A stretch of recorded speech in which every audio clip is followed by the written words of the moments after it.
Assalamualaikum warahmatullahi wabarakatuh. Selamat sore, sahabat Rumah Baca di mana saja berada. Hari ini Rumah Baca Anak Nagari kembali lagi bersama Bincang Sore Ramadan. Bincang Sore Ramadan kali ini narasumber kita adalah Bapak Firdaus Abi.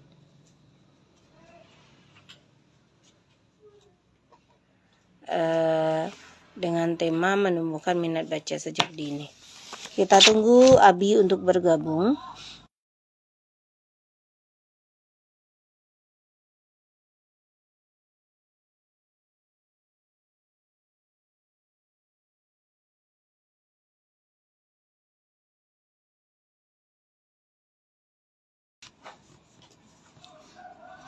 Abi belum bergabung. Sahabat Rumah Baca di mana saja berada, Bincang Sore Ramadan dilakukan full di bulan Ramadan. Ini berbagai kegiatan yang kami lakukan di setiap sore. Ada tentang menulis, puisi, bercerita, tentang aktivitas gerakan di sekolah, kegiatan-kegiatan dan lain-lain. Sambil menunggu Abi, kita akan bercerita sedikit tentang Bincang Sore Ramadan.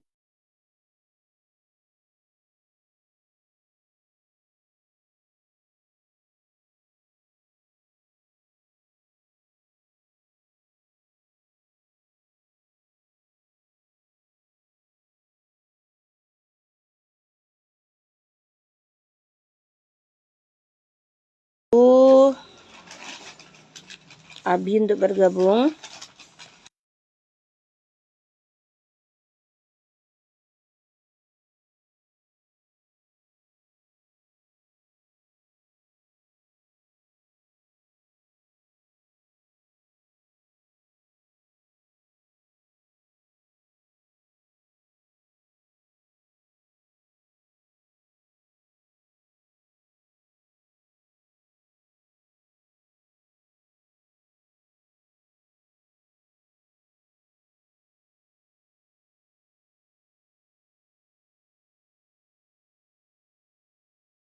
Abi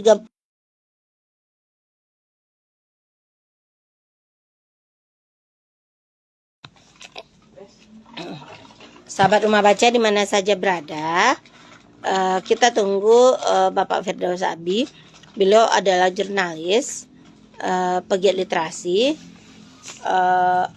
Beliau juga seorang penulis novel, puisi, bahkan puisi-puisi beliau atau tulisan-tulisan beliau juga sudah dibuat menjadi nyanyi atau lagu.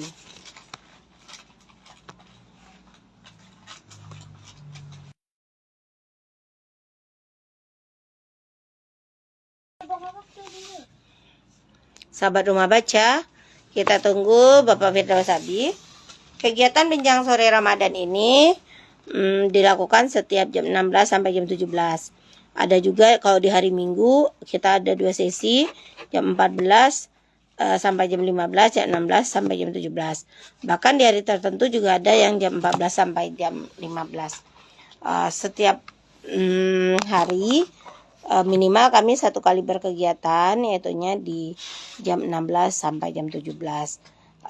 Waktu Bincang Sore, waktu menunggu berbuka puasa.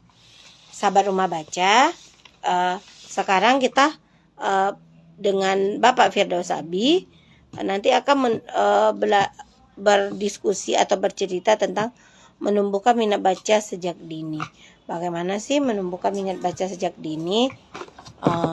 Itu perlu kita ketahui apa sih yang dilakukan oleh Bapak Firdaus Abi untuk menumbuhkan minat baca sejak dini. Kita sedang menunggu beliau.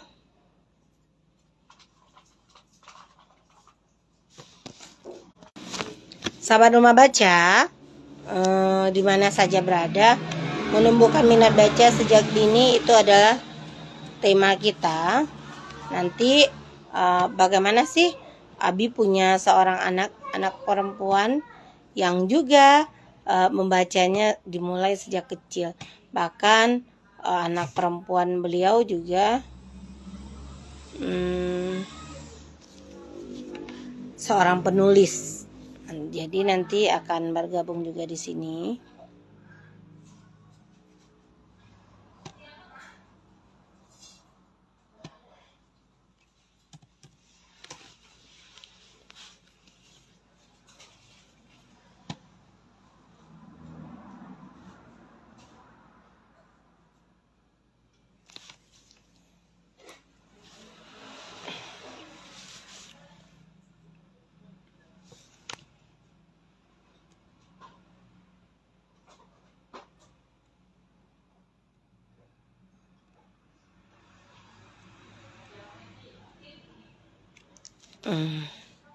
Kita tunggu sebentar, beliau belum bergabung.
Dia merekam dulu.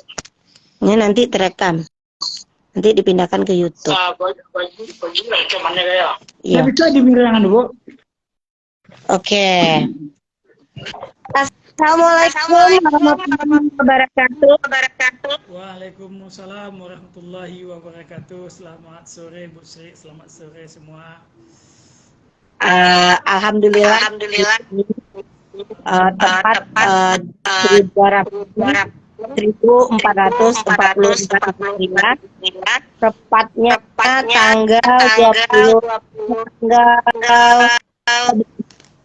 April 2022 kita kedatangan bintang tamu ya.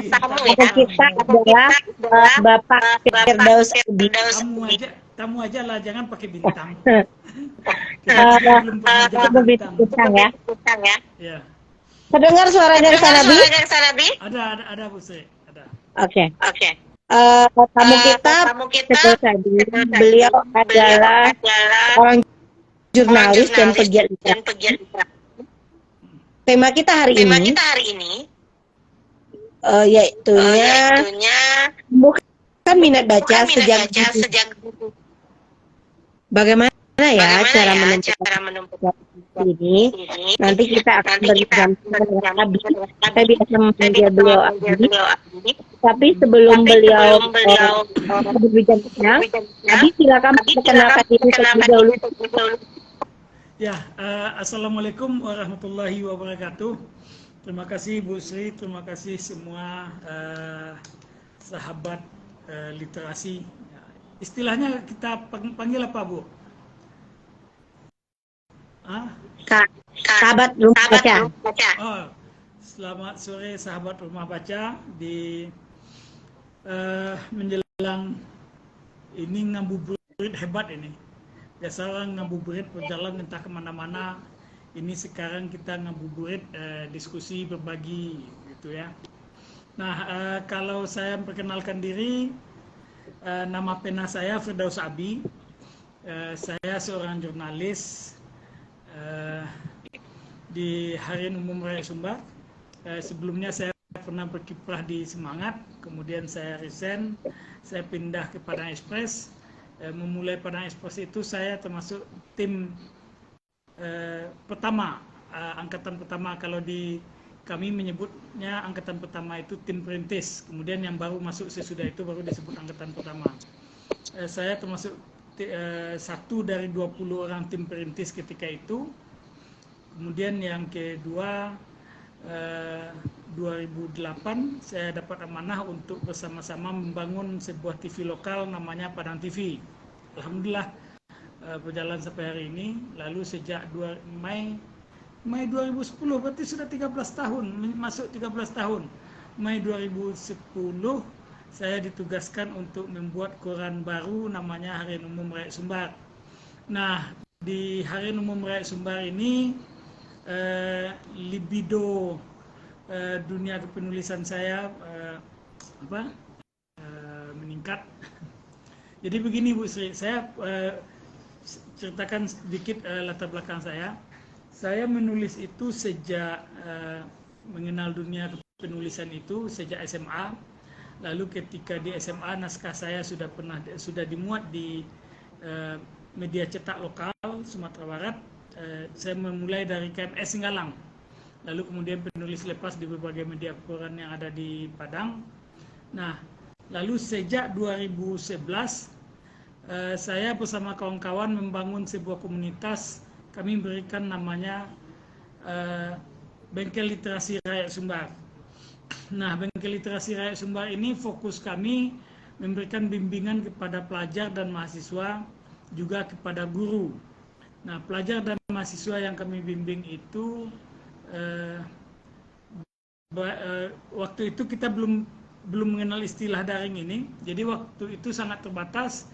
Kantor saya di Bukit Tinggi, lalu saya buka kesempatan bagi pelajar yang mau dan punya kesempatan untuk belajar di Rakyat Sumbar setiap hari Jumat ketika itu.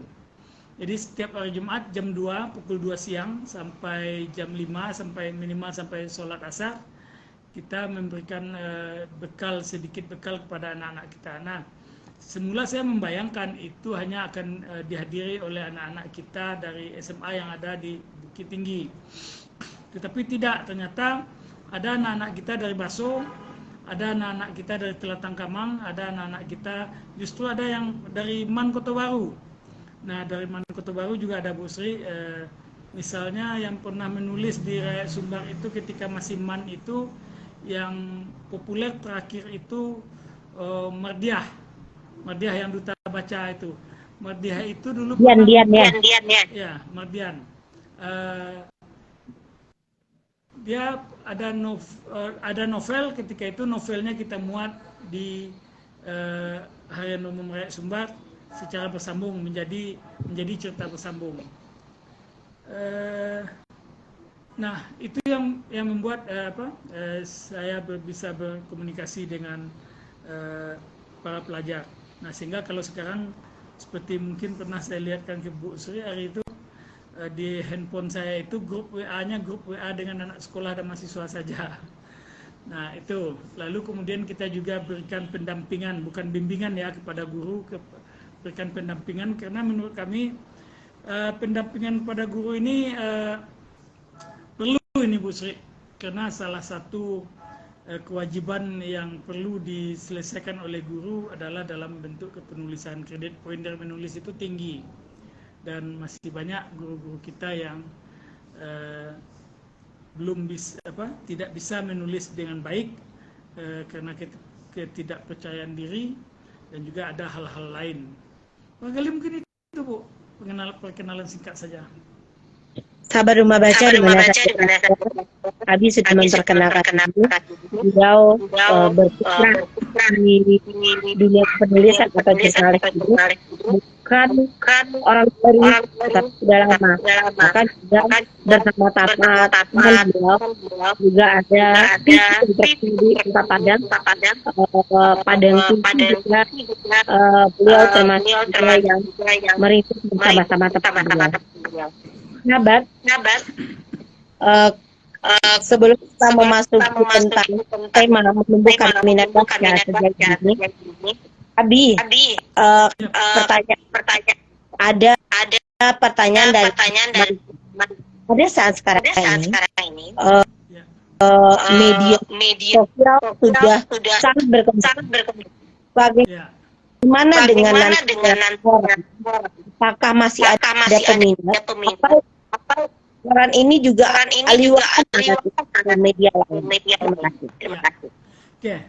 Jadi kondisi hari ini sebetulnya sama dengan apa yang terjadi mungkin pada tahun-tahun 50-an atau 60-an, Bu Sri. Jadi dulu ketika dunia radio ada, jadi kan kalau kita lihat kan radio lebih dulu daripada TV ini. Nah, ketika radio ada, orang dengar radio sepanjang hari, telinga orang di pesawat radio. Lalu kemudian muncul televisi. Orang akan memprediksi bahwa radio itu akan mati. Radio itu akan mati. Lalu kenapa? Karena TV bisa tidak hanya suara, dilihat dari gambar. Tapi setelah puluhan tahun berjalan sampai hari ini, radio masih hidup. Radio masih menjadi salah satu, menjadi alternatif pilihan orang untuk mendengar. Nah, itu pertama. Lalu bagaimana dengan koran? Hari ini memang jujur kita rasakan minimal sejak 2015-2014 daya serang koran itu dalam artian positif untuk menjangkau pasarnya itu memang mulai tergerus sejak ada online, sejak ada media sosial, sejak ada online, sejak ada media sosial mulai berkurang sebetulnya.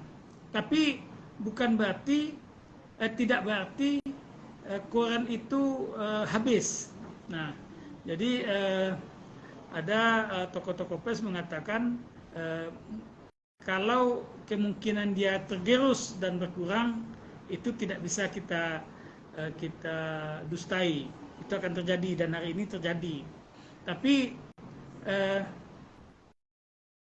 kemampuan media sosial belum sepenuhnya memberikan kepercayaan utuh kepada siapa yang membaca atau menonton media sosial itu, seperti halnya dengan kalau dibandingkan dengan media massa, terutama media massa mainstream ini ya. Sekarang begini Bu, kita lihat di media sosial misalnya, media sosial itu apa saja ada di sana.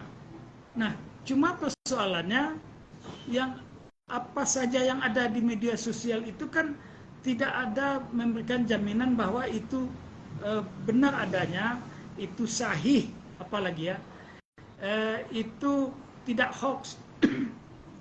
Hari ini kan dengan banyaknya media sosial itu, karena siapa saja bisa menjadi pewarta melalui media sosial itu. Orang menyebutnya istilahnya netizen jurnalism ya, jurnalis warga. Nah, jurnalis warga itu pertama menurut saya mereka akan menyampaikan, menuliskan atau menginformasikan atau memvideokan apa yang nampak oleh mereka ketika itu, apa yang nampak ketika itu saja. Misalnya seperti ini Bu, tiba-tiba ada keramaian di jalan raya, lalu apa yang terjadi selama ini? Begitu ada keramaian di jalan raya itu, orang yang datang untuk melihat, katakanlah misalnya ada pertengkaran, maka apa yang dilakukan orang Bu? Melerai pertengkaran itu atau memvideokan? Memvideokan. Lalu dia videokan. Jadi kita beranalogi saja seperti ini. Ketika misalnya saya membawa sepeda motor, Bu Sri membawa mobil, lalu kemudian bertengkar, menit pertama, menit kedua, menit ketiga, itu Bu Sri yang ngomong. Menit keempat, saya yang ngomong dalam video itu. Nah, lalu ada orang datang menit ketiga setengah, sehingga ketika menit keempat kan dominasi saya suara. Nah, ketika dominasi saya suara itu, apa yang Bu Sri sampaikan tadi orang tidak tahu. Si pengambil video itu tidak tahu. Padahal mungkin Bu Sri sudah menabrak saya, sudah tuh saya dikata-katain, lalu saya diam aja. Ketika saya minta maaf, Bu Sri abaikan. Lalu karena emosi saya juga sudah memuncak di menit keempat ini yang mulai ditayangkan orang. Lalu ketika video itu viral, yang salah siapa, Bu? Saya yang salah, Bu. Saya jadinya yang salah, Bu. Padahal kalau dia lengkap mengambil di menit pertama sampai menit keempat itu, maka si penonton akan, rason lah deh, Bu. Kan itu katanya. Nah, itu hanya dimiliki menurut saya, bukan saya membela jurnalis, itu mungkin hanya bisa dilakukan menjemput peristiwa ke belakang itu jurnalis. Karena bagi seorang jurnalis itu sesuatu itu harus berimbang. Ini kenapa ini terjadi, pasti ada sebab akibatnya. Nah, kan banyak hal-hal yang viral hari ini di publik. Lalu kemudian besok ada yang 3 hari, 4 hari viral. Setelah viral baru besok ada klarifikasi segala macam. Nah, dari klarifikasi itu Apa tuh? Ini kurang bagus. Hah? Dada, oke. Tadi ada bunyi main Oh ya. kurang bagus. Kalau seorang jurnalis, maka dia akan langsung pada kesempatan yang sama sebelum dia mempublis, dia juga langsung melakukan konfirmasi, mencarikan informasi-informasi sehingga dia bisa mendapatkan peristiwa yang sesungguhnya itu pada menit pertama sampai menit keempat itu. Nah, itu yang membuat menurut hemat saya bahwa ke depan kalaupun media cetak koran itu tergerus secara oplah, tapi dia akan tetap dicari orang. Ini sebagai pembanding. Jadi ada istilah seperti ini, Bu. Orang mengatakan kalau sebuah peristiwa yang sudah beredar di publik, sudah beredar dari media sosial ke media sosial, maka untuk melihat kebenarannya, melihat kesahihannya, melihat itu tidak hoax, maka bisa ditelisik ke media massa mainstream. Ya, apakah itu cetak atau koran atau TV di TV berita. Seperti itu, Bu. Oke. Kok suaranya berbeda? Ya, suara angin dari mana tuh? Suara jengkrik. Oke. Dah. Sahabat rumah baca di mana saja. Bagaimana yang Abi katakan, antara media sosial dan media massa itu sangat jauh berbeda. Kenapa? Contohnya, dalam membuat video Abi ceritakan tadi, dia tahu bagaimana kronologi sebuah cerita. So, selain itu, jurnalis kalau mau atau media massa itu, dia menggunakan 5W memberikan berita. Sedangkan di media sosial dengan tulisannya punya berita sepotong-sepotong, istilahnya tidak sah. Jadi sahabat rumah baca, bagaimanapun media massa tetap perlu, apalagi kita sekarang sudah alih ini banyaknya berita online atau koran online. Pertanyaan begini, ini ada dari Pak Emil, terima kasih Pak Emil. Ya, sama-sama Pak Emil. Pertanyaan begini, sekarang kan banyak nih media dialih wahanakan koran online. Bagaimana menurut Abi dengan karena kadang orang itu meminta berita kepada kita atau kepada orang. Kadang juga tidak Ya, kadang juga tidak dibaca.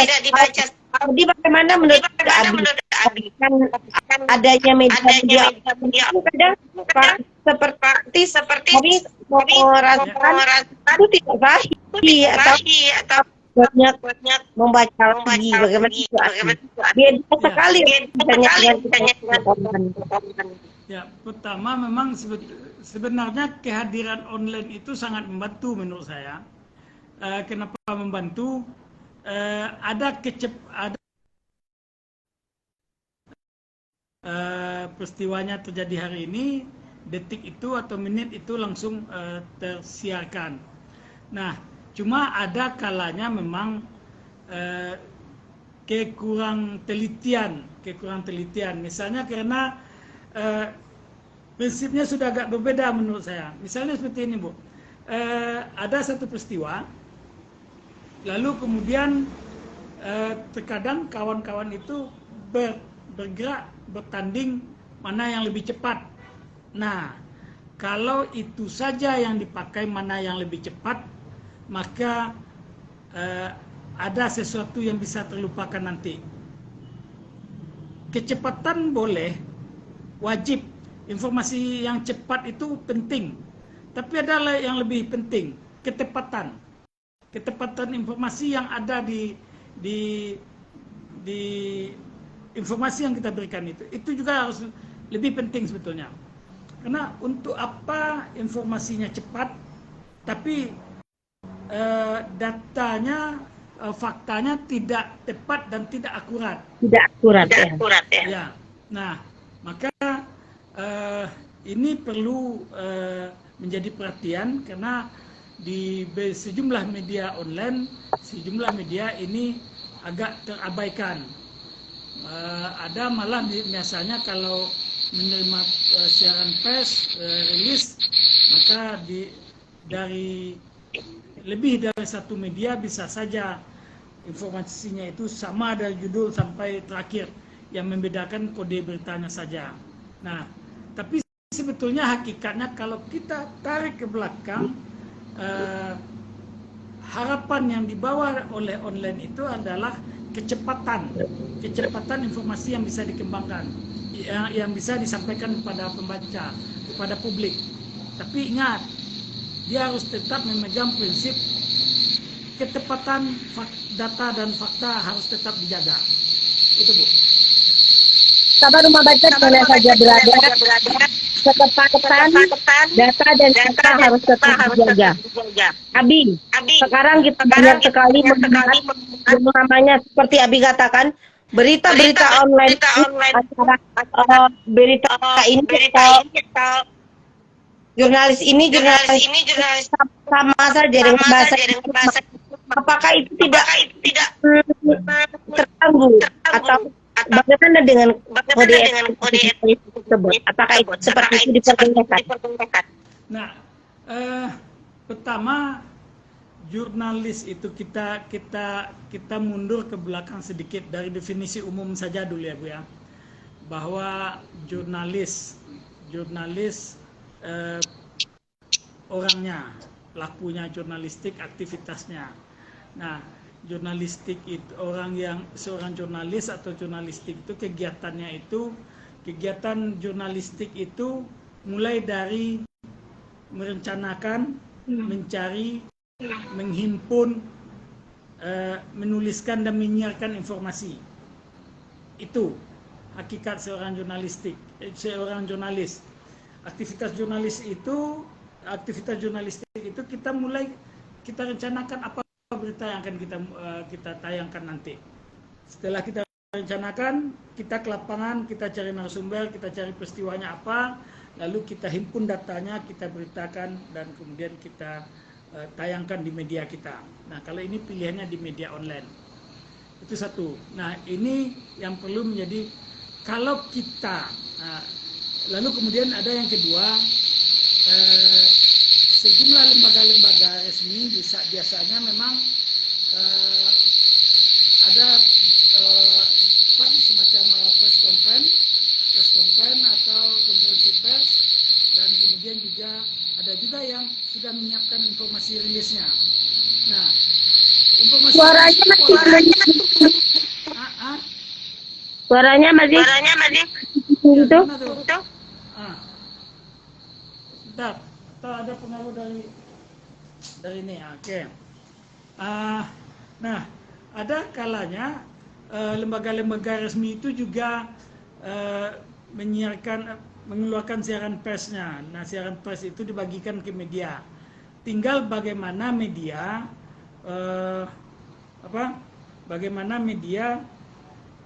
bisa untuk memilah informasi itu. Apakah itu dimuat utuh? Kalau dimuat utuh, nah ini yang terjadi yang seperti Ibu sampaikan tadi. Kalau itu dimuat utuh oleh 1, 2, 3 media, 4 media, maka media-media lain akan sama. Nah, kalau itu sama, maka kita juga bisa kembalikan prinsipnya apakah sudah sesuai dengan kaidah jurnalistik itu. Walaupun sebetulnya siaran pers itu tidak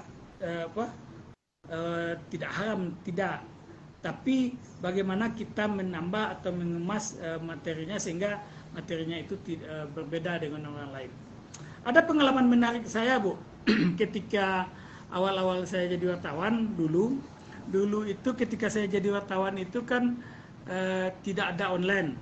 Yang ada itu hanya RRI, TVRI, kemudian Antara, lalu ada 3 koran harian, Singgalang, Semangat, Haluan, lalu kemudian ada 1 Canang. Nah, apa yang menarik yang ingin saya sampaikan? Yang menarik yang ingin saya sampaikan adalah, misalnya kita menghadiri sebuah acara, Bu. Katakanlah kita menghadiri acara kunjungan, ada tamu yang datang ke rumah baca anak nagari misalnya.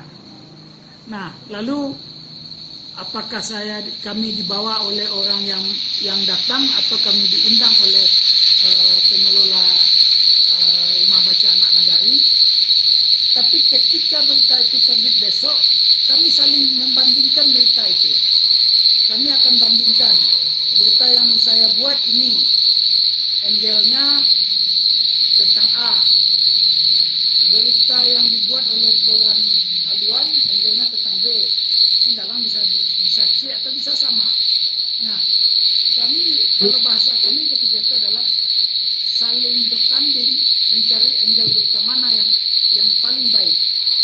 Tapi kalau hari ini dengan difasilitasi oleh humas yang bikin rilis kunjungan, misalnya yang berangkat itu gubernur melakukan kunjungan kemana, lalu ditulis rilisnya oleh humas, lalu dibagikan kepada 10 media. Nah, media itu nanti maka ke 10-10-nya itu akan sama, Bu. Malah memungkinkan judulnya juga bisa sama. Nah, kalau ini tentu bagi pembaca tidak menarik lagi. Misalnya Ibu mendapat koran A, angle-nya tentang kacamata misalnya. Lalu yang lain-lain juga angle-nya tentang hal yang sama. Maka kan tidak menarik bagi orang. Tapi kalau melihat ke belakang, seperti yang saya katakan di media masih terbatas itu, bisa jadi angle saya tentang kacamata, angle kedua tentang masker, angle ketiga tentang handphonenya. Itu yang, Bu. Sehingga memungkinkan satu orang bisa membaca ketiga-tiga berita informasi itu. Demikian, Bu. Sahabat rumah baca di mana saja. Berarti memiliki ketentuan. Tidak kalau angle-nya berbeda-beda. Abi katakan tadi.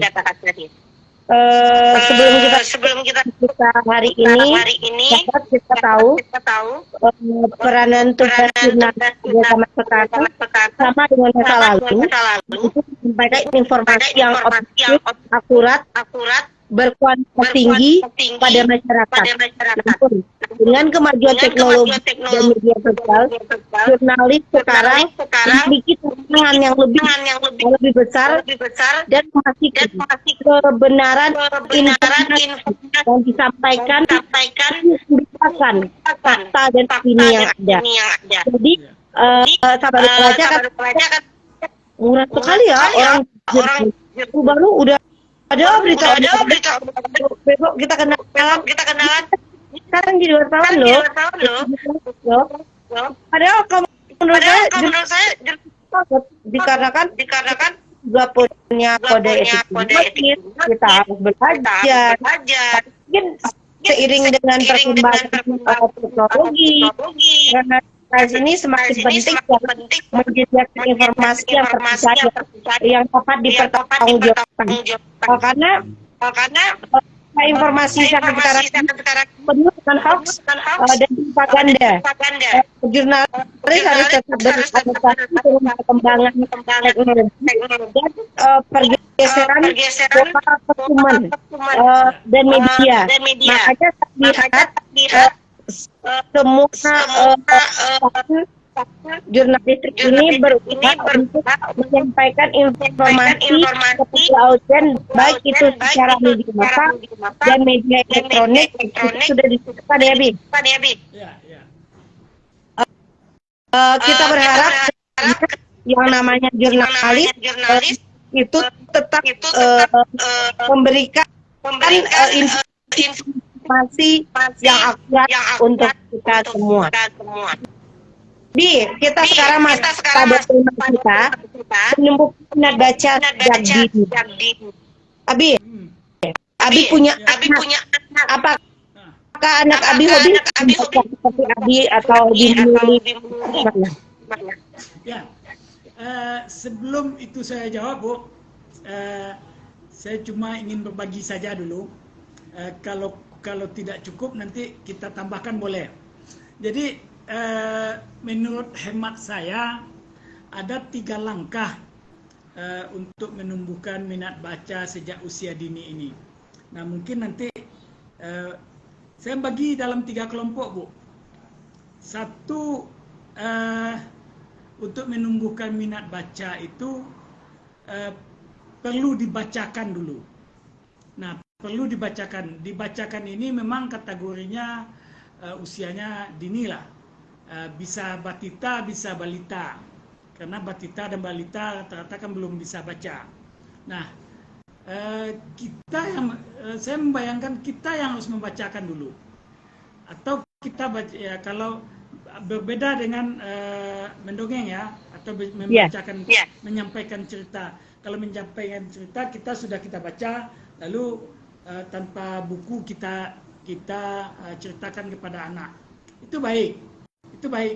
Misalnya nenek moyang kita dulu, atau setidaknya yang saya alami, nenek saya termasuk dekat dengan nenek, ibu dari ibu saya. Nah, saya tidur dengan nenek saya. Setiap malam itu sebelum kami tidur, nenek saya ini biasa bercerita, Bu. Ada saja ceritanya. Nah, saya waktu itu kalau saya memikir sekarang, apakah cerita itu memang pernah dibaca beliau atau pernah didengar beliau atau beliau sendiri yang membuat-buat, saya tidak tahu. Nah, lalu kemudian kalau itu efeknya bagi anaknya melihat kita dari mendengar saja. Tapi menurut saya dibacakan. Ada baiknya kita beli buku bacaan, misalnya bagi anak kita yang belum bisa baca, kita belikan mereka buku bacaan. Lalu ketika akan tidur itu kita bacakan. Nah, tiba-tiba saya ingat ada program yang menurut saya bisa sesuai dengan ini, tapi tidak tahu kalau ini keliru, mohon koreksi. Ada program apa istilahnya itu, Bu? Membaca keras itu, Bu. Apa namanya itu? Membaca nyaring. Sorry. Membaca nyaring, bukan membaca keras. Nah, menurut saya membaca nyaring ini bagian awal. Sehingga ketika kita bacakan, anak-anak kita yang belum bisa membaca, ada 2 hal yang dia lihat. Satu, fisik barang yang dibacakan. Lalu kemudian yang kedua, mimik orang yang membacakannya itu akan nampak. Nah, biasanya memang ini diberikan pada anak-anak yang belum bisa atau belum aman kita menyerahkan buku kepada mereka. Lalu yang kedua, yang pertama ini sudah saya lakukan waktu anak-anak saya kecil, ini saya lakukan. Lalu yang kedua, berikan dia buku lagi. Sesudah kita melatih mereka atau sering kita bacakan buku kepada atau bacaan kepada mereka, lalu tahap kedua kita berikan mereka buku. Nah, tahap kedua kita berikan mereka buku ini, kita lihat sikon anak kita dulu. Kalau anak kita itu tidak termasuk anak yang sangat aktif atau hiperaktif, mungkin buku yang kita belikan ini aman ini. Tapi kalau dia hiperaktif atau sangat aktif, kekhawatiran kita bahwa buku ini dibelikan hari ini, malamnya sudah selesai. Hilang. Sudah satu buku malamnya sudah jadi buku banyak gitu kan. Nah, berikan mereka buku. Persoalannya itu dibaca atau tidak, itu urusan lain, Bu. Saya alami ini, Bu. Jadi anak saya yang sekarang yang paling besar itu sekarang sudah semester 4 di UNAN. Nah, saya mulai memberikan buku kepada dia sejak dia masih belum bisa baca. Nah, dia belum bisa baca, saya sudah berikan buku kepada dia. Kalau dulu saya waktu saya kecil-kecil, saya sudah buka koran sebelum saya bisa membaca. Sebelum saya TK, saya belum bisa baca, tapi saya sudah membuka koran setiap hari.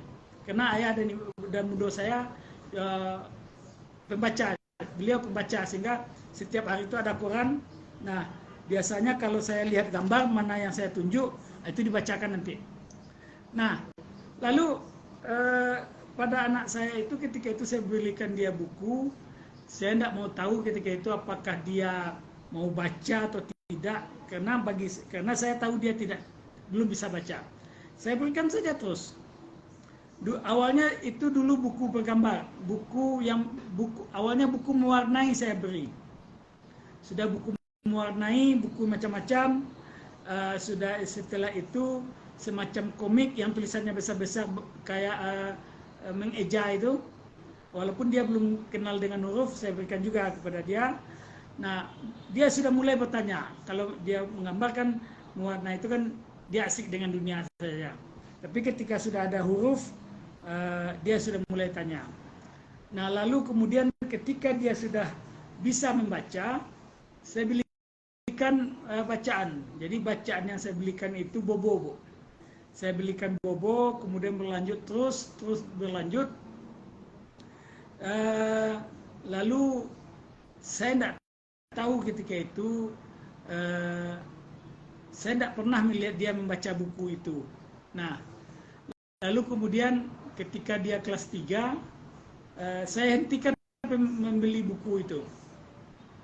Minggu pertama saya hentikan, dia diam. Minggu kedua saya hentikan juga.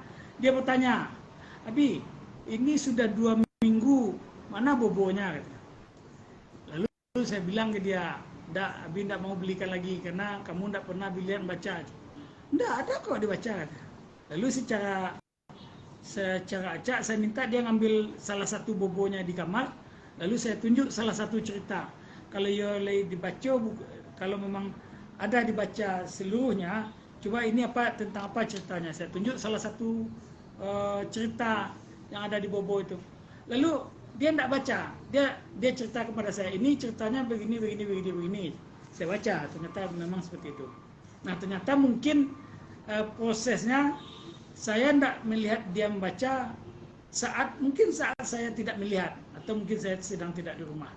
Nah, lalu kemudian berlanjut. Jadi menjadi kebiasaan dia. Anak saya berdua, selisihnya 2 tahun, yang sekarang semester 4, 1, kemudian kelas 2 SMA, 3 tahun selisihnya. Nah, keduanya sampai hari ini membaca. Lalu kemudian prosesnya berlanjut, dan menariknya anak saya yang besar itu, Bu Sri, kalau akan ujian dia selalu baca novel. Aneh. Buka buku pelajaran itu sejak SMP saya perhatikan. Kalau dia akan ujian, dia cari novel. Malah dia paksain bela-belain ke Gramedia atau Sari Anggrek untuk cari novel. Itu yang saya alami. Nah, itu yang kedua. Yang ketiga ini untuk kategori di atas usia SD lah menurut saya pasnya, Bu. Mungkin untuk anak SMP dan anak SMA. Kalau misalnya kita orang tua tidak sempat melakukan poin 1 dan 2, tidak sempat melakukan poin 1.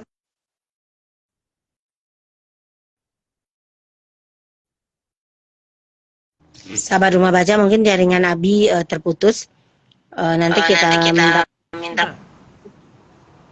Abi mungkin jaringannya. Halo? Ya. Oke. Lanjut lagi, Bi. Terputus. Nah, jadi untuk poin yang ketiga, karena kategori usianya ini lebih diperuntukkan untuk usia di atas yang 2 tadi, ya minimal untuk SMP dan SMA lah. Nah, bagi kita orang tua atau guru dan segala macam, kalau poin 1 dan 2 belum sempat kita lakukan pada anak kita, maka poin ketiga ini bisa kita lakukan. Apa itu? Poin ketiga itu paksa mereka baca. Harus dipaksa lagi, Bu. Lalu ketika materi ini saya berikan kepada sejumlah orang tua, lalu ada yang protes, Pak Fir, janganlah begitu Pak, masa ya hari ini masih main paksa Pak? Iyalah, sebelah. Kalau untuk kebaikan tidak ada alasan untuk tidak dipaksa.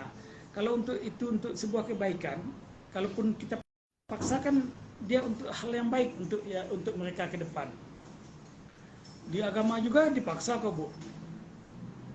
Ya, agama dipaksa. Misalnya sederhana saja, kalau Anda sholat sampai 7 tahun boleh dicambuk kan? Iya, dipukul. Dipukul. Nah, ini kan poinnya hal yang positif, tapi tentu dengan tidak kekerasan. Lalu bagaimana bentuk pemaksaan? Nah, bentuk paksaan ini sebetulnya di sekolah sudah dimulai. Apa itu contoh? Contoh paling sederhana saja. Rata-rata sekolah hari ini 15 menit pertama wajib baca buku dulu. Ya. Wajib baca Al-Quran. Pilih salah satu baca Al-Quran atau baca buku. Nah, ini kan paksaan ini. Sudah dipaksa ini kan? Nah, lalu mungkin ke depan itu paksaan-paksaannya itu mungkin lebih kontinu dan ada sesuatu yang bisa memberikan umpan balik kepada mereka. Nah, pertama soal 15 menit sebelum belajar sudah dipaksa. Lalu tidak salah juga rasanya misalnya kalau soal membaca ini adalah biliknya guru bahasa Indonesia, maka menurut saya guru bahasa Indonesia juga harus baca, dan kemudian ada kewajiban. Misalnya kewajibannya sederhana saja, Ibu Bapak. Setiap satu semester itu misalnya siswa itu diwajibkan membaca 2 novel per semester misalnya. Rasanya kan tidak berat, selama satu semester 2 novel diwajibkan kepada anak-anak.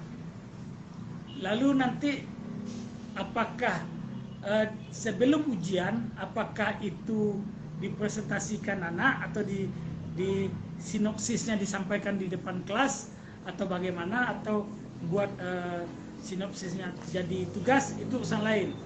Tapi ketika ini dipaksakan, ini akan membuat anak-anak terbiasa karena mereka akan mendapatkan hal-hal baru di sana. Nah, itu Bu, paling-paling menurut saya 3 langkah yang memungkinkan kita bisa memunculkan minat baca. Kalau misalnya 2 poin pertama itu sudah kita lakukan, saya yakin poin ketiga ini, kalaupun itu dipaksakan, anak-anak tidak akan merasa terpaksa nanti. Begitu, Bu. Sahabat rumah baca di mana saja kita telah mendengar Abi tadi, bukan minat baca itu diri atas dia, teman dibacakan, tapi anak-anak usia dini yang belum bisa membaca, kita sebagai orang tua, kita sebagai kakak, kita sebagai kaum, kita sebagai pegiat literasi, kita membacakan buku untuk anak-anak. Karena di ada baca, anak-anak akan melihat kegiatan kesenangan bagaimana mimik kita dan membaca penyampaian kita kepada anak. Setelah itu berikanlah dia buku membaca pada usianya. Silakan berikan dia buku. Silakan dia mau baca atau tidak. Berikan buku terlebih dahulu. Setelah itu paksa baca. Kata Abi harus dipaksa. Kalau tidak dipaksa, baca 15 menit. Dia tidak tahu apa yang dibacanya.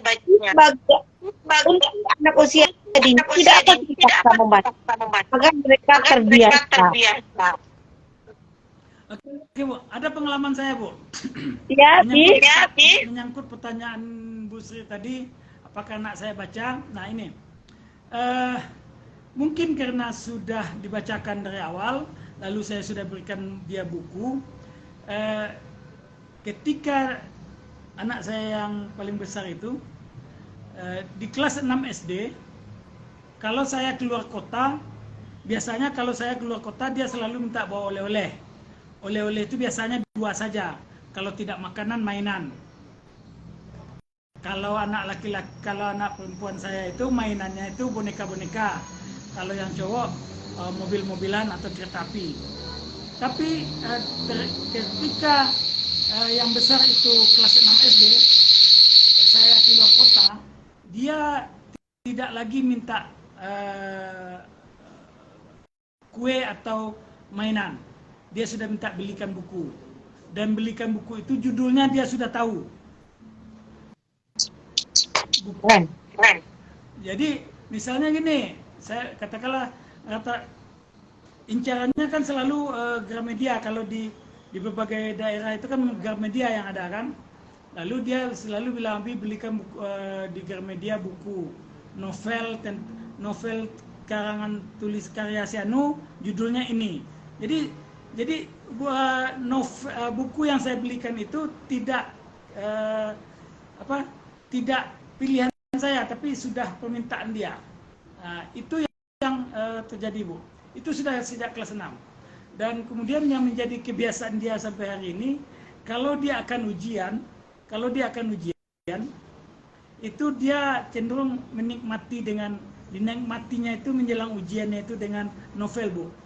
Dia bingung, saya juga bingung. Saya tidak pernah lakukan itu, dia lakukan. Sahabat rumah baca di mana saja kita akan mendengar Abi tadi bagaimana anak beliau sejak kecilnya suka karena terbiasa dengan cerita dari orang tuanya, anaknya selalu baca baku sering dibeli mainan buku oleh abinya. Hal tersebut yang sekarang dibaca. Bahkan beliau juga pada tahun 2019 penulis pemenang anugerah literasi Provinsi Sumatera Barat kategori penulis. Padahal beliau masih SMA yang dirasakan. Apa sih yang Abi ajarkan anak dia pakai menulis dan dia perhatikan dia pun juga mungkin memilih jurusan sesuai kemauannya. Jadi trik untuk mendidik anak seperti itu. Nah, jadi sebetulnya menurut saya tidak ada hal yang spesifik, Bu. Lebih pada menikmati apa adanya saja. Jadi mungkin ini saya tidak menyebutnya kebetulan. ini bagian dari perjalanan kami. Jadi ketika dia masih kecil-kecil itu, kalau saya datang ke sekolah, saya memberikan materi di sekolah, lalu kemudian dia ikut. Dia malah ada kalanya awalnya pernah memang sengaja saya bawa, dia ikut, kemudian saya masuk kelas, dia ikut duduk di depan itu, lalu kemudian jadi kecanduan dia minta ikut juga. Lalu ketika saya memberikan pelatihan kepada pelajar SMA atau SMP, di saat dia SMP, dia tidak mau duduk di depan lagi di samping saya, dia duduk di kursi peserta. Ya, alhamdulillah mau dia. Nah, kemudian terus menulis, dan sebetulnya tulisan dia itu, cerpen pertama dia itu dimuat di koran, Bu, ketika dia kelas 5 SD. Jadi ketika cerpennya itu dimuat, jadi saya juga tidak tahu cerpen itu dimuat ketika itu. Jadi dia minta saya mengirimkan naskah. Dia punya ada 3 naskah. Dia minta agar naskah itu dikirimkan ke koran. Tapi di tempat saya akan mengirim itu, di laptop saya itu, dia tunggui saya, Bu. Saya tidak boleh membuka materi itu. Malu katanya. Nah, lalu saya kirim ke koran itu. Nah, ketika saya kirim ke koran itu pada hari Kamis, Bu. Nah, Kamis malamnya redaktur koran itu menelpon saya. Dia minta komunikasi dengan Zilan. Saya berikan ngomong dia, ternyata dia bimbing. Lalu pada hari Senin saya jemput dia ke sekolah. Guru dan kepala sekolahnya memberikan ucapan selamat pada saya. Selamat Abi, selamat Pak, selamat. Selamat apa? Cerpen Zilan dimuat di koran kemarin. Lah, masa iya? Iya katanya. Nah, jadi saya terlambat sehari dibanding kepala sekolahnya sudah tahu di sekolah itu pada hari Minggu dan Senin pagi sudah tahu orang. Saya baru tahu setelah diberikan tahu oleh orang. Nah, lalu naskah-naskah itulah yang kemudian di seluruh media yang pernah ada di Sumbar dia terbit, kemudian alhamdulillah itu yang kemudian menjadi kumpulan cerpen yang dimuat menjadi buku. Waktu buku itu permintaan dia bahwa itu kado ulang tahun dia katanya. Untuk kado ulang tahunnya buku. Cetakan, oke, kita cetak, akhirnya dapat penerbit cetak buku untuk ulang tahunnya ketika itu. Begitu, Bu Sri. Luar biasa. Seorang anak SD yang tulis dan sudah bisa dibuat. Bahkan tulisan-tulisan yang membuat saya salut sekali. Pada 19 itu ada saya juga sebagai penulis itu juga di dalam penerima lomba anugerah literasi. Bahkan teman saya itu seorang dia juga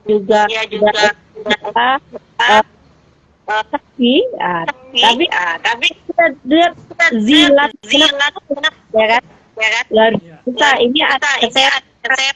Jadi apakah menulis ini atau ini hobi, kemauan dia sendiri? Karena kita lihat dia dengan orang-orang yang kita anggap sudah pintar, dia mungkin tidak banyak keluar hanya dengan karya. Dia pasti Zilan dipatut. Ya, jadi sebetulnya kalau pertanyaan yang sama pernah disampaikan oleh konten kreator Joni Andra di konten YouTube-nya Andra. Dia tanya ke Zilan, apakah jangan-jangan karena abinya penulis, jurnalis, lalu Zilan dipaksa. Lalu dia tanya pada saya, kalau saya menyampaikan pada Joni Andra, ada sirene lewat. Jadi saya sampaikan pada Joni Andra, kalau memaksa secara langsung tidak. tidak tidak pernah saya memaksa secara langsung kamu harus jadi penulis, harus begini, harus begini, harus begini. Tidak. Karena menurut saya mungkin berbeda dengan karakter ketika kita jadi anak-anak dulu, anak-anak era 70-an, 80-an dengan anak-anak 2000-an ini mungkin berbeda. Kalau dulu kita, apa kata orang tua, memang harus kita ikut. Hari ini anak-anak tidak bisa lagi, tidak mau dia seperti itu. Lalu mungkin kalau dipaksa, saya hanya memaksa dalam tanda petik.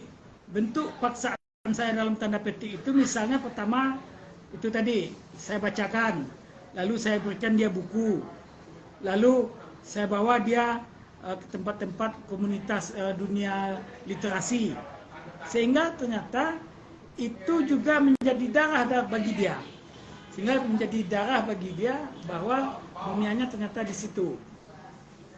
Nah, lalu kemudian Bu, ketika dia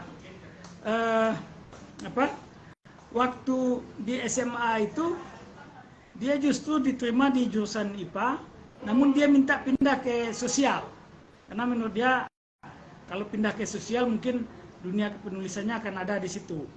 Tapi ketika itu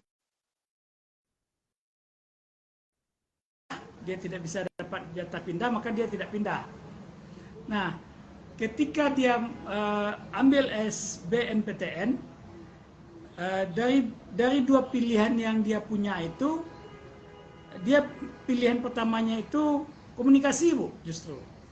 Dia pilih komunikasi, pilihan keduanya itu sastra Indonesia, Sasindo. Dan kemudian alhamdulillah diterima di Sasindo. Nah, lalu apa sekarang yang dia lakukan ketika dia sudah diterima di Sasindo itu? Saya membayangkan ketika dia diterima di Sasindo itu, dia semakin mengasah kemampuan menulisnya di bidang katakanlah cerpen itu segala macam. Tapi hari ini dia mencoba ingin fokus ke dunia teater, Bu. Lalu saya tanya, apa endingnya di dunia teater ini nanti? Saya bilang, apakah kamu jadi pemeran, jadi pemeran, jadi pemain apa segala macam? Enggak. Jadi dia yang ada di depannya itu bahwa dia sudah punya bekal menulis, maka kelak dia ingin juga, kalau prinsip menulis cerpen dia sudah paham ini, menulis puisi dia sudah paham. Nanti ketika dia belajar berlatih di teater ini, semoga kelak dia juga bisa menulis naskah teater, atau apalah sejenis itu gitu. Jadi sehingga dia bisa memahami itu katanya. Luar biasa ya, Bi. Jadi namanya harus dibuka. Tidak mungkin kita biarkan begitu saja. Kalau kita mempunyai potensi atau membaca saya, sahabat, kita sudah mendengar Abi. Mungkin tidak ini aja kita berbincang dengan Abi. Mungkin ada rumah baca ini kami inspirasi akan bercerita dengan Abi. Yang dari cerita Abi ini menulis bisa di orang ingin berkarya dengan ini orang juga bermimpi kita bagaimana mimpi membuka dalam sama nanti mana seperti Abi tidak saya lihat rupanya puisi saya sering mendengar YouTube-nya. Jadi segala sesuatu yang baik akan datang yang mungkin Abi tidak pernah pikirkan tulisnya akan buah nyanyi. Jadi semua itu Abi kok bisa begitu. Jadi begini, Bu. Jadi kalau sekarang saya kenang ke belakang, tiba-tiba saya teringat dengan ada sahabat saya dulu satu, kami sama-sama di Padang Express. Dia seorang jurnalis, dia sama-sama wartawan dengan saya dulu di Padang Express. Lalu kemudian dia juga seorang penulis yang menurut saya hebat, mungkin kemampuannya di atas saya mungkin dalam karya-karya non fiksi, karya-karya fiksi, puisinya oke, saya acungkan jempol. Kemudian cerpennya produktivitas dan kualitasnya oke. Lalu dia hampir setiap saat saya lihat menulis cerpen. Lalu kemudian pernah saya padahal ketika itu pertanyaan saya serius, dia jawab tidak serius, tapi jawaban tidak seriusnya itu menjadi pikiran bagi saya. Jadi saya tanya ke dia, dia namanya Abdullah Husairi. Sekarang beliau wakil dekan di UIN Imam Bonjol. Jadi saya panggil ketika itu panggilan akrabnya Heri. Ri, kamu hampir setiap hari saya lihat menulis cerpen. Tapi apakah cerpenmu dimuat setiap minggu di berbagai? Jadi dia kan ngirim cerpen itu ke sejumlah media. Setahu saya tidak setiap minggu cerpenmu dimuat di media. Kamu menulis cerpen hampir setiap saat. Apa yang mau cari? Saya bilang. Kemudian dia jawab begini. Saya tidak cari apa-apa. Saya hanya menyalurkan apa yang saya punya. Nah, lalu itu kalau misalnya dimuat oleh media, alhamdulillah. Kalau tidak, ya saya anggap tabungan saja dulu. Dia panggil abang pada saya. Saya anggap tabungan saja dulu, Bang. Karena suatu saat nanti ketika ada yang membutuhkan atau ada sesuatu, maka orang biasanya tabungan itu diapakan? Kan dibongkar. Nah, apakah itu dibongkar nanti jadi kumpulan puisi cerpen, atau apakah itu dibongkar ada lomba-lomba menulis nanti kita tinggal comot aja lagi katanya. Nah, jadi prinsip itu yang kemudian membawa semacam motivasi lain bagi saya lah. Oke, berarti selagi apa yang bisa kita lakukan, khususnya dalam dunia dunia tulis menulis, maka saya lakukan, Bu. Saya lakukan, maka itu akan menjadi tabungan. Nah, ada kisah menarik, Bu. Novel saya berbahasa Minang itu, Bu. Indak Talok dan Kanayati. Itu dibuat Bagarah ini, Bu. Kenapa saya bilang Bagarah? Jadi sebelum novel itu saya tulis, saya sudah menulis novel. Saya sudah menulis novel itu dengan setting yang sama, dengan kisah yang tidak jauh berbeda. Saya tulis dalam bahasa Indonesia. Tapi itu belum saya cetak, itu bukunya belum ada bukunya. Bukunya belum ada. Lalu suatu ketika di bulan puasa, aktivitas pekerjaan saya tidak terlalu sibuk ketika itu. Nah, saya bisa bangun sekitar jam 3:30. Begitu istri bangun masak, maka saya biasa terbangun. Setelah tahajud, setelah mengaji, masih banyak waktu kosong kan? Dari 3:30 sampai 4:30 atau sampai menjelang jam 4:30 kan cukup panjang waktunya itu. Lalu saya mau ngapain lagi, bilang. Nah, lalu saya buka laptop saya. Lalu novel yang dalam bahasa Indonesia itu sudah selesai novel bahasa Indonesia itu. Lalu saya iseng, saya cobalah kalau agak salinnya dipindahkan dalam bahasa Minang gimana rasanya. 2 linia, 3 paragraf, 4 paragraf. Ternyata semalam itu 1 bab selesai. Nah, lalu ketika 1 bab itu selesai, saya suruh baca sama anak saya, baca sama istri saya. Mereka ketawa aja. Ini aneh pula ya kalau buat jadikan aja lah novel kata. Nah, saya tulis itu sepanjang menjelang subuh setiap bulan puasa selesai 33 bab dalam 1 bulan itu. Sehingga kemudian terbitlah novel saya itu, novel yang saya tulis dalam bahasa Minang itu Indak Talok dan Kaneati. Nah, novel itu 6 ditulis dengan menggunakan 6 bahasa Minang, 6 dialek bahasa Minang. Nah, jadi ini tabungan yang kemudian tabungan itu saya bongkar, saya jadikan novel. Nah, ini insya Allah dalam waktu dekat, Bu, ada tabungan baru saya yang saya akan bongkar lagi, kumpulan cerpen dalam bahasa Minang. Nah, sama juga dengan yang tadi, puisi. Saya juga belajar nulis puisi. Lalu kemudian ingat Bu Sri lagu Opik,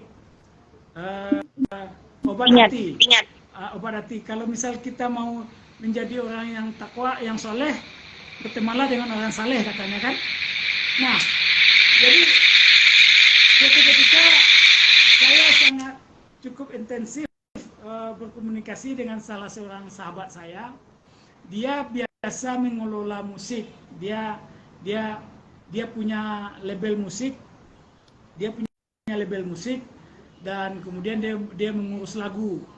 Banyak artis yang dia munculkan. Lalu pas bercerita-cerita kepada dia tentang lagu dan segala macam, saya lihatkan puisi saya. Jadi puisi saya itu, puisi pertama yang saya lihatkan kepada kawan itu, Muhammad Fadli namanya, Raudah Aku Rindu. Saya lihatkan kepada Muhammad Fadli, Bang, saya olah musiknya, Bang. Jadi akhirnya jadilah lagu Raudah Aku Rindu. Boleh dibuka di YouTube. Lalu kemudian saya juga buat puisi beberapa waktu, judulnya Ajari Aku Sahadat. Tanpa dia minta, saya berikan aja ke Fadli. Tanpa saya minta, berikan ke Fadli. Dan jadi pula lagu satu.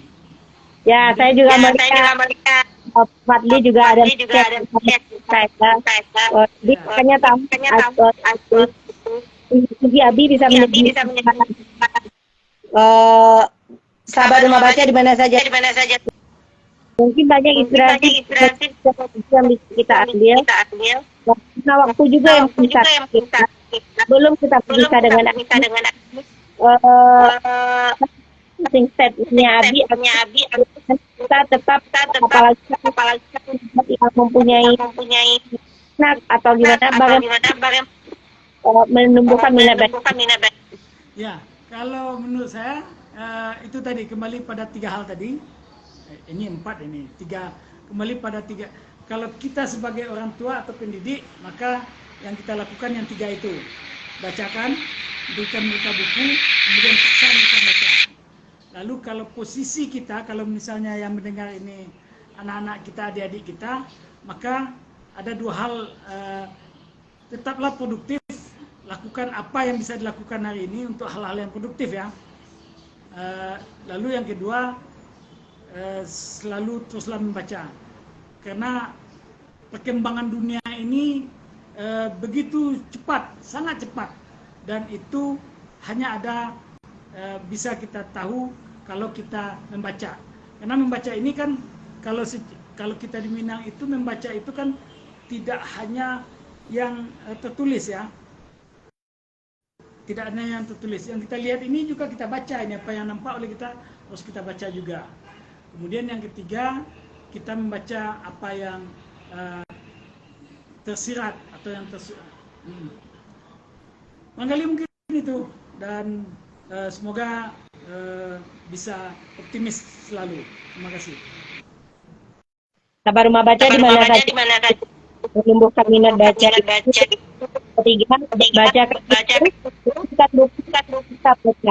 Untuk menjadi progresif dan membaca itu secara akurat. Jadi kita sekarang diam positif.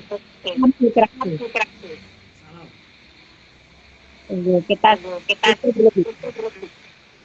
Oke. Sekian, terima kasih.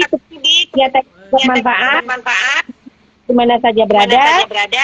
Nanti besok untuk rumah kerja anak negeri.